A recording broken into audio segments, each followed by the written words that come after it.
Well, I'd say the first episode of The Penguin was just about perfect. Sadly, there's one great character who I don't think is going to outlast the series finale. Spoilers are on the way, so add this to your watch later playlist if you haven't seen it yet. The episode starts like a movie.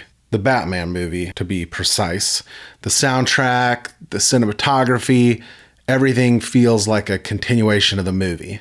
But then Colin Farrell's Oz kills Alberto Falcone, who was being a huge jerk and deserved it. Al showed Oz this ring, this pinky ring, that his dad had taken from Sal Maroni before he got put away, thanks to Falcone being an informant. And he said his dad wore it around, and now he's wearing it around. And then Oz talks to him about a different kind of power. About an underworld character he knew growing up who took care of people and was loved by everybody, and they had a parade for him when he died. Al thinks that's dumb, and then he realizes that that's actually Oz's dream, and he makes fun of him, and Oz shoots him. So now he's got to figure out what to do with the body. And as he pulls an all-nighter to do that, by the time dawn breaks, the show has, first of all, stepped out of Batman's shadow. It's become its own thing. Honestly, it was less dark and moody than the Batman, which is kind of odd since this one has a bad guy, a villain, as the main character. But it also feels much more like a TV show, which I don't think that's a bad thing necessarily, but it is kind of cool when a TV show can pull off that movie feel. So the episode is primarily about underdogs. First off, you got Oz. He's underestimated by everyone except his mother, who's got a weird kind of abusive relationship with him. It's odd. It's like she's abusively encouraging.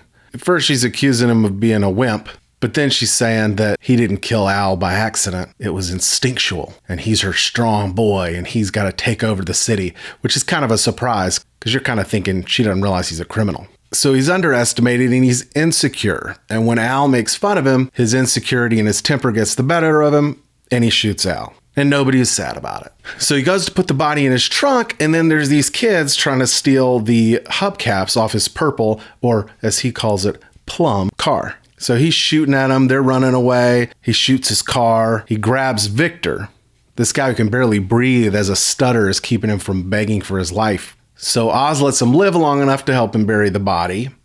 And they bond, talking about the area they grew up in. And Oz teases Vic for trying to steal hubcaps. He says, "You got $1 in your wallet. Can you afford to think that small?" And there's a lot of little funny moments, not exactly anything that's going to make you laugh or even chuckle out loud, but definitely some humorous moments. And then, as the sun rises, Oz grabs a crowbar and he tells Vic to look at the sunrise. And Vic is smart enough to realize that this is the end.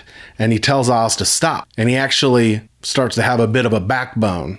I don't even think he was stuttering at that point. And he says that he can help him, that he's ambitious, that he's not thinking small. Because strangely, Oz all night was kind of building him up, telling him he could do small, all the while apparently planning to kill him. Or maybe he never really wanted to kill him. Either way, he decided to let him live. Later that day, he finds out the Falcones are shutting down his operation. He's desperate to keep the little bit of power that he's gotten so far, so he tells Johnny Vitti, the family's consigliere, so he tells him about a shipment of a new drug, and he learned about the drug from Al before he killed him. And Al hadn't told anybody about it except Oz and his sister Sophia, who unfortunately is standing right behind him. Of course, Sophia Falcone is the daughter of Carmine Falcone.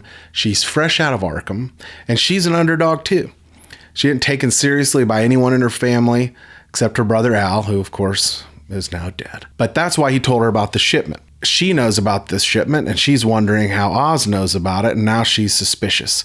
And she turns out to be a pretty good detective. She notices the bullet hole in his trunk from when he shot his trunk, and she's just always asking questions that put him on defense. So Oz realizes he needs to come up with a plan before she figures things out. So the night Oz killed Al, you remember he showed him that ring, Sal Maroni's ring, and Oz took it. And he takes it to Sal Maroni and ostensibly at least wants to get back on his good side. And Sal's not having it, but before he leaves, Oz says, "I think this belongs to you," gives him the ring. So then later, when Oz gets captured by Sophia and her henchmen, they're torturing him. It's an odd torture method. This guy has some kind of razor wire or something like wrapped up under his arm, and he's tightening it, and Oz's armpit is bleeding. It's weird. It definitely makes you feel uncomfortable. I don't imagine that he would have been putting on deodorant for a few days after that. And he looks like the kind of guy who really needs deodorant.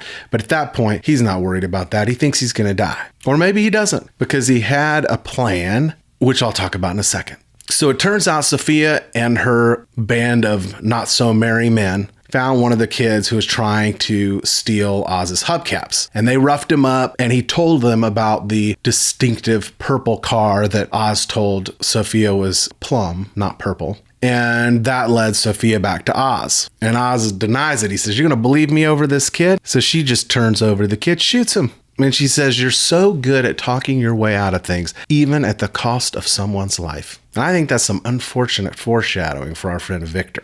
Anyway, Victor, still alive at this point, has been working. And as Oz's armpit bleeds, we hear a crash outside and a car horn blaring. Sophia runs out, opens the trunk, and there's Al's body with the pinky chopped off. And you can see there's a little cut in his neck, and payback is scratched into the inside of the trunk there. So now Oz has set it up to look like Maroni and his guys killed Al, sent the body, took the ring, cut the pinky off, sent it as a message. And Oz thinks that Maroni's going to be either happy with that, or if not, he doesn't seem very worried about it. But there's another funny moment where he's talking to Victor and he's like, we agreed we were going to cut off the head, and then the pinky was going to be the cherry on top. And then Victor goes into how, he started to do it, but he was thinking, do I go to the trachea or the spinal cord? And kind of gets really into like his thought process, which even without seeing somebody trying to cut a head off, it kind of like grosses you out to think about, the trachea. That's where we end up after the first episode. But there's a scene when Oz is in there with Sal and he's trying to